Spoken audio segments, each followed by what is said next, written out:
أعوذ بالله من الشيطان الرجيم. بسم الله الرحمن الرحيم. وإذا أذقنا الناس رحمة فرحوا بها وإن تصبهم سيئة بما قدمت أيديهم إذا هم يقنطون. أولم يروا أن الله يبسط الرزق لمن يشاء ويقدر إن في ذلك لآيات لقوم يؤمنون. وصلی اللہ علی النبی الکریم. سورۃ الروم آیت نمبر 36 سے لوگوں کی ایک حالت کا بیان ہے جو ان کو عمومی پیش آتی رہتی ہے. اللہ کریم اس کی خبر دے رہے ہیں اور اس کی تربیت اور رہنمائی کر رہے ہیں کہ کیسے تم نے اس حالت میں رہنا ہے کہ وَإِذَا أَذَقْنَا النَّاسَ رَحْمَةً فَرِحُوا بِهَا. جب ہم لوگوں کو کوئی بھی رحمت دے دیتے ہیں تو بڑے اس میں خوش ہو رہے ہوتے ہیں، اور حق بھی بنتا ہے کہ بندہ خوش ہو جائے، ناجائز خوش نہ ہو، جائز خوش ہو، کیونکہ اللہ کی رحمت آئی ہے. مال کے ذریعے رحمت ہو، علم کے ذریعے رحمت ہو، صحت کے ذریعے رحمت ہو، اولاد کے ذریعے رحمت ہو، غرض کوئی خوشی ہو، وہ اللہ کی رحمت ہوتی ہے، اس میں وہ خوش ہوتے ہیں. وَإِن تُصِبْهُمْ سَيِّئَةٌ بِمَا قَدَّمَتْ أَيْدِيهِمْ. لیکن اپنے ہاتھوں کے کیے کرائے کی وجہ سے اگر انہیں کوئی تکلیف پہنچتی ہے تو یہ آس توڑ بیٹھتے ہیں. اذا ہم یقنطون.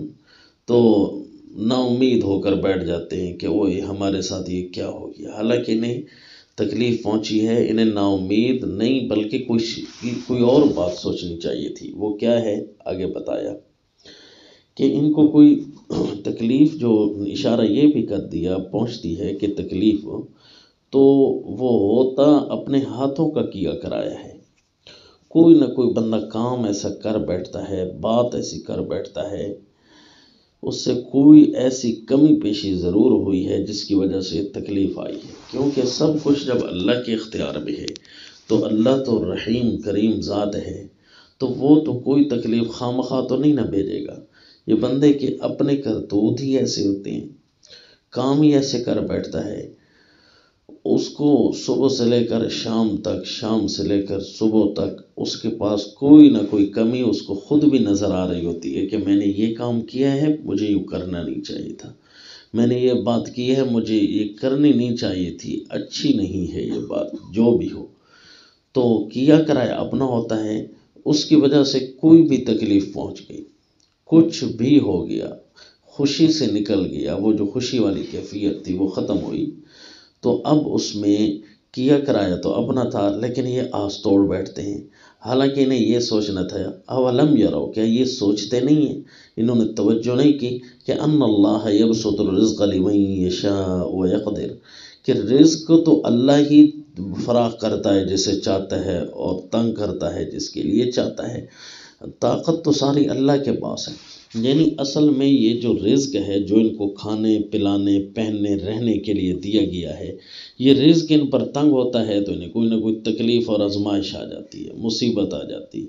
بعض اوقات امیر بندے پر بھی تکلیف آتی ہے تو کسی بھی اپنی کمی کی وجہ سے. وہ اگر فرض کرو مال زیادہ ہے تو صحت خراب ہو گئی، تو صحت جو رزق میں دی گئی تھی، صحت والا جو رزق دیا گیا تھا وہ تنگ ہو گیا. کسی کو صحت دی تو مال کھینچ لیا، مال اس کا ختم ہوا، تو اب اس کا رزق گویا جو مال کے ذریعے مل رہا تھا وہ ختم ہوا. اسی طرح علم اللہ تعالیٰ کی نعمت ہے اور یہ علم بھی ایک رزق ہے. تو یہ رزق اگر مل رہا تھا تو یہ اللہ کی رحمت تھی، اگر یہ کم ہوتا جا رہا ہے تو یہ پھر اللہ تعالیٰ کھینچ رہے ہیں، واپس کر رہے ہیں. اس بے علمی اور جہالت کی وجہ سے کوئی تکلیف پہنچ گئی تو اب ان کو سوچنا یہ ہے کہ ہم نا امید نہ ہوئیں، بلکہ رزق فراخ کرنا یا رزق کو تنگ کرنا یہ تو اللہ ہی کے اختیار میں تھا. ان فی ذلک لآیات لقوم یؤمنون. اب لوگ دیکھیں، مومن لوگ، وہ تو چھوٹی چھوٹی بات کو نوٹ کرتے ہیں، نشانی بناتے ہیں، لآیاتن، اس کے لیے اس میں کئی نشانیاں ہیں، وہ نشانیاں بناتے ہیں مومن لوگوں کہ یہ رزق دینے اور تنگ کرنے والی ذات تو اللہ کی ہے، اختیار تو سارا اسی کا چل رہا ہے، پھر یہ میرے پاس یہ حالت، یہ کیفیت کیوں آئی؟ وہ مومن آس توڑ کر نہیں بیٹھتے بلکہ نشانیوں کی تلاش میں شروع ہو جاتے ہیں کہ کس وجہ سے رزق فراخ ہوا، کس وجہ سے رزق تنگ ہوا۔ یہ اللہ تعالیٰ نے اجمالی کیفیت بیان کر کے پھر ایک تفصیل کی طرف اشارہ کیا کہ عمومی تمہارے اوپر رحمتیں چھن کیوں جاتی ہیں اور تکلیفیں آ کیوں جاتی ہیں، رزق تنگ کیوں ہو جاتا ہے، فراخی ختم کیوں ہو جاتی ہے، اس کی عمومی وجہ کیا ہے؟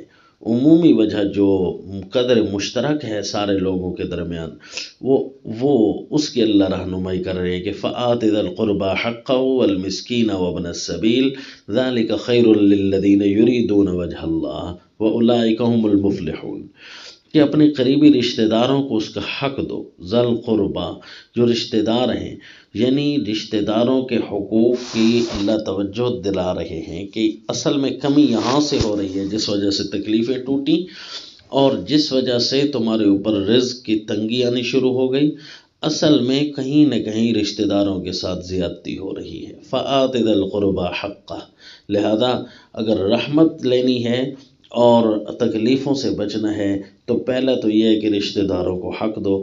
اب وہ حق دیں یا نہ دیں، تمہارے ذمہ جو ہے وہ ہے حق دینا۔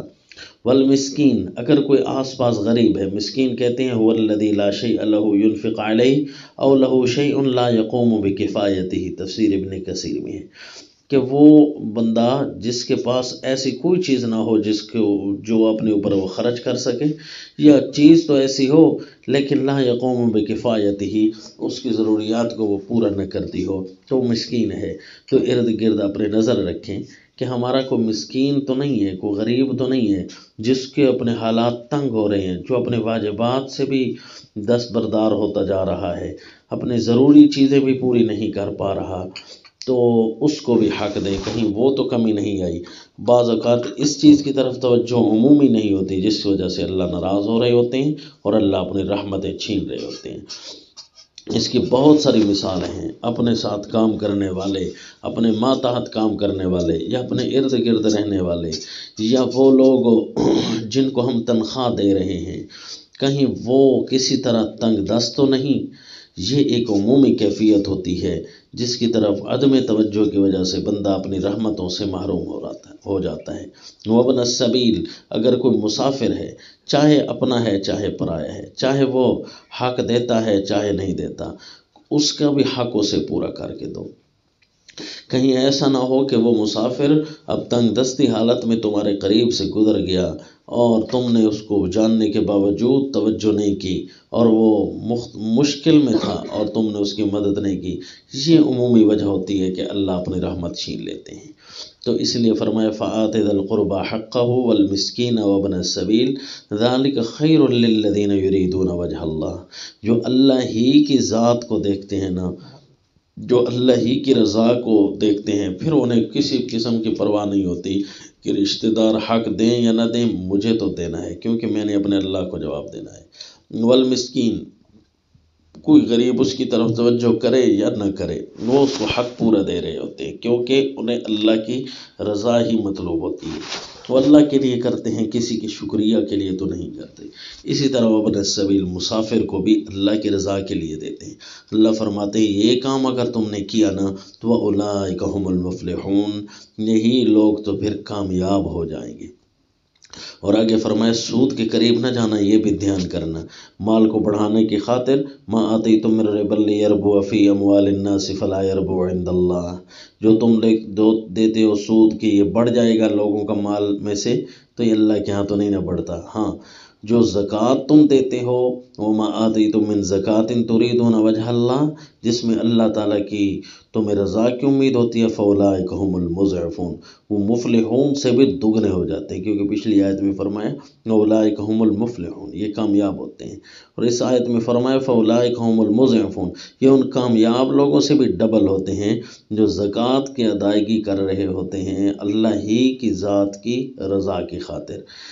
تو یریدون وجہ اللہ تریدون وجہ اللہ، یہ دونوں لفظ بھی بتا رہے ہیں کہ ہو مقصود رضائے الہیہ، تو نیت صاف ہو، قریبی رشتہ داروں کو پورا حق دینے، غریبوں مسکینوں مسافروں کو پورا حق دینے، اپنے مال کی زکوٰۃ ادا کرنا اور حرام کے قریب نہ جانا، یہ ساری عمومی باتیں ہیں جس کے اندر لوگوں کو اجتماعی توجہ کرنی ہے، جس وجہ سے اللہ ان کو اپنے رحمتوں سے کبھی دور نہیں کرتے۔